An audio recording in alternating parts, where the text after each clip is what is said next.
There's a dog I think about every time I sit down to explain this. A 7-year-old Labrador named Kodak. His owner was a photographer, which explains it. A man named Daniel brought him in on a Thursday afternoon, and the way he carried him through my door told me everything before I'd run a single test. Kodak wasn't walking on his own. His gums were the color of old putty. His abdomen was so distended and tender that when I pressed my fingertips gently below his ribs, he let out a sound I won't describe here. He was a dog who had been loved completely and was now failing in ways his owner couldn't see or name. The moment I opened his mouth, I knew. Grade 4. Periodontal disease, the worst classification we use, across 6 of his back teeth. The gum tissue had pulled away from the roots entirely, the bone underneath had begun dissolving, and bacteria had been pouring into his bloodstream for what I estimated was close to 2 years. His liver enzymes were critically elevated. His gut lining was so inflamed it had stopped absorbing nutrients properly. He wasn't crashing because of a tumor, a toxin, or some exotic disease. He was crashing because of his teeth. Teeth that nobody had ever looked at closely enough, in a mouth that nobody had ever told Daniel to open. I told Daniel we needed to act fast. He nodded, and I could see him calculating what he might have missed, running backward through years of routine appointments and dental chews, and the assumption that if something were seriously wrong, someone would have said so. We cleaned Kodak's teeth under anesthesia that same afternoon, extracted 4 that couldn't be saved, started him on antibiotics and gut support, and watched him for 48 hours. By Saturday morning, he was standing on his own. By the following Thursday, exactly 1 week after Daniel carried him through my door, Kodak walked out of my clinic himself, tail moving. Slowly, but moving. What I'm going to explain to you today is what was happening inside Kodak's body, why it started in his mouth, and what you can do starting tonight so your dog never ends up on my table the way he did. Most owners think dental disease is a cosmetic problem. Yellow teeth, bad breath, an embarrassing moment when your dog climbs on a guest. That's the surface. What's happening underneath is something different entirely, and understanding it changes everything about how you look at your dog's mouth. Think about your kitchen drain. When grease and food particles build up along the inside of the pipe, the drain doesn't fail immediately. It just starts to slow. A little at first, then more. Then one day, you realize the water isn't draining at all. And when you finally look inside, the buildup is thick, dark, and feeding an entire ecosystem of bacteria you'd rather not think about. Your dog's gum line works the same way. When plaque, that sticky film of bacteria, isn't removed, it hardens into tartar within about 72 hours. Tartar creates a protected environment right at the gum line where bacteria can multiply without oxygen, which actually makes them more dangerous, not less. These are anaerobic bacteria. They thrive without air, and they produce toxins that eat through the thin membrane of gum tissue that seals the tooth root from the rest of the body. Once that seal breaks, the mouth is no longer contained. Bacteria enter the bloodstream with every bite your dog takes, every time they groom themselves, every time their tongue moves across an infected tooth. And where does the blood go? Everywhere. The heart, the kidneys, the liver, and straight through the portal vein. That's the main highway from the digestive organs to the liver, directly into the gut wall. The gut wall has its own immune system. It's called the gut-associated lymphoid tissue, and it accounts for about 70% of your dog's entire immune response. When a constant stream of oral bacteria hits that tissue, the immune system does exactly what it's supposed to do. It mounts a defense. The problem is that a defense mounted continuously, day after day, month after month, stops being a targeted response and becomes generalized inflammation. The gut lining swells. Tight junctions, the microscopic seals between cells in the intestinal wall, start to loosen. The medical term is intestinal hyperpermeability. Most people know it as leaky gut, a term still being actively studied in veterinary medicine, but one that describes a real and measurable phenomenon in the gut wall. When the gut becomes leaky, food particles that were never supposed to cross into the bloodstream do exactly that. The immune system, already exhausted, now has to respond to partially digested proteins it doesn't recognize, triggering what looks like food sensitivity, chronic diarrhea, vomiting, gas, inconsistent stools, in a dog whose diet hasn't changed at all. That's when owners start panic-searching food allergies. The real problem started in the mouth 18 months ago. Your vet isn't missing this. They see the dental disease, they recommend cleaning, and they're right to. But there isn't always time in a routine appointment to explain the mechanism that connects Kodak's brown teeth to his soft stools.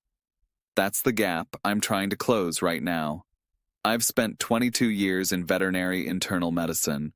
I've operated on thousands of dogs and cats, and I've stood over animals in their final hours asking myself the same question I always ask: how did it get this far? The answer, more often than not, isn't negligence. It isn't ignorance. It's a missing piece of information that nobody gave the owner in time. Something simple and fixable that, if they'd known it 2 years earlier, might have changed everything. That's what drives me to explain this at the level I'm explaining it today. Now here's where the information gets actionable, because understanding the mechanism is only useful if you know what to do with it. When you get home tonight, I want you to do one thing before you do anything else. Walk over to your dog, put your hand gently on their muzzle, and lift the upper lip on one side. Don't force it. Just enough to see the back teeth and the gum line around them.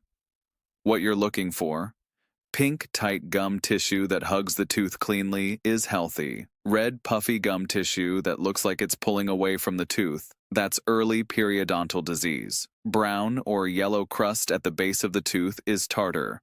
A gum line that's receded so far you can see the root. That's an emergency. I know that sounds like a lot.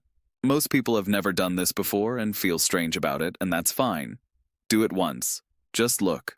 The findings will tell you whether you have days, months, or years to work with. If what you find is moderate tartar and mild redness, you're in a window I call recoverable with intervention. That means a professional dental cleaning under anesthesia. I know the word anesthesia frightens owners, but for a healthy dog, the anesthetic risk is genuinely low, far lower than the systemic risk of leaving active dental disease untreated, combined with a home routine that actually works. I'll get to the home routine in a moment, because not all dental products are equal, and some of the most marketed ones do essentially nothing. A 7-year-old beagle named Penny came through my referral practice 2 years ago. Her primary vet had noted dental disease at every annual exam for 3 years, but Penny's owner kept putting off the cleaning, worried about anesthesia. By the time Penny reached me, she had grade 3 periodontal disease, chronic intermittent diarrhea that 3 different prescription diets hadn't resolved, and elevated liver enzymes that her owner had been told were probably just age. After 1 professional cleaning and 3 months of the home protocol I'm about to describe, Penny's next blood work showed liver enzymes within normal range, and her diarrhea had resolved completely. Her owner had spent 2 years and several $100s on GI food. The answer was a dental cleaning and a soft-bristled toothbrush. The home protocol that actually moves the needle comes down to mechanical disruption. And that word matters. You cannot dissolve dental plaque with a water additive or a chew alone. Plaque is a biofilm, meaning it's a structured community of bacteria living inside a protective matrix, like an apartment building they've constructed for themselves. Water additives can slow the bacterial population somewhat. Chews can crack the surface, but nothing disrupts a biofilm like physical contact, bristle against tooth, every single day. Brushing your dog's teeth sounds like the kind of thing people nod at in a vet's office and never actually do. I understand that. So I'm going to give you the version that works for people who don't live in a world where their dog sits patiently for 2 minutes of oral care. Start with your finger. Wrap a piece of gauze around your index finger, dip it in low-sodium chicken broth, and run it along the outside of the back teeth for 20 seconds. That's it. Do that every day for 2 weeks until your dog stops caring about it. Then introduce a soft, bristled finger brush with an enzymatic toothpaste. Enzymatic means it contains glucose oxidase or lactoperoxidase, compounds that break down the bacterial cell wall even after you stop brushing. Do not use human toothpaste. The fluoride and xylitol in human toothpaste are toxic to dogs. Enzymatic veterinary toothpaste only. 60 seconds a day, just the outside surfaces of the back teeth, where 80% of the tartar accumulates. You don't need to brush the insides. The tongue does that mechanically already. Have you tried brushing your dog's teeth before and given up? Tell me in the comments what stopped you. I read every single one, and your answer might help me make a better video for someone else. Now here's something that took me years of clinical practice to connect, and I want to say it clearly because I don't see it discussed enough in pet health content. The gut inflammation I described, the leaky gut triggered by chronic oral bacteria, doesn't just cause digestive symptoms, it causes systemic immune dysregulation. That means the immune system stops being accurate. It starts responding to things it shouldn't respond to and missing things it should catch. Dogs with long-standing periodontal disease show up in my practice with allergies that developed seemingly out of nowhere at age 5 or 6. Skin conditions. Ear infections that recur every few months no matter what topical treatment the primary vet tries. Joint inflammation that looks like early arthritis but responds poorly to anti-inflammatories. These are immune-mediated conditions, and the fuel feeding the immune misfire is often sitting in the mouth, quiet and invisible, building up tartar while the owner buys another bag of hypoallergenic kibble. I'm not saying dental disease causes all allergies. I'm saying I've seen enough cases where treating the dental disease resolved or significantly reduced the secondary condition that I now look in the mouth of every chronically itchy, chronically inflamed dog before I look anywhere else. A 9-year-old Shih Tzu named Maple had been on prescription allergy medication for 2 years when I saw her. Grade 3 periodontal disease. Her owner had been told she had environmental allergies and would likely need medication for life. We cleaned Maple's teeth, extracted 2 non-salvageable molars, and started the home brushing protocol. 4 months later, her owner called to tell me Maple had gone 2 months without an allergy flare for the first time since she was 7. I won't claim causation where I can't prove it, but I can tell you what I observed. The other piece of this that owners rarely hear is the connection between dental disease and what I call nutritional absorption failure. And this one is particularly cruel because it tends to hit dogs who are already on good diets. Here's the mechanism. The chronic gut inflammation driven by oral bacteria damages the microvilli. Those are the tiny finger-like projections lining the small intestine, the ones responsible for actually pulling nutrients out of digested food and passing them into the bloodstream. Think of them like the bristles on a brush. When the brush gets damaged and matted, it stops picking up what it's supposed to pick up. A dog with significant gut inflammation from dental disease can be eating a high-quality, nutritionally complete diet and still be nutritionally deficient because the absorption machinery is broken. This is why you'll sometimes see a dog on premium food who still has a dull coat, low energy, and muscle wasting that their owner attributes to aging. Aging is real. But damaged gut absorption masquerading as aging is also real, and the two look nearly identical until you treat the source and watch what changes. The practical step here, beyond the brushing protocol and the professional cleaning, is supporting the gut lining directly while you address the oral disease. Specific strains of probiotics have demonstrated an ability to tighten loose intestinal junctions and reduce local gut inflammation. Lactobacillus acidophilus and Bifidobacterium animalis are the 2 with the most veterinary evidence behind them. Not all commercial pet probiotics contain these strains at therapeutic levels, so I always tell owners to look at the CFU count, that's colony-forming units, a measurement of how many live bacteria are in each dose, and aim for at least 1 billion CFU per dose for a medium to large dog. 1 probiotic capsule, opened and mixed into food, once a day. Consistency matters more than the specific product within the evidence-based strains I mentioned.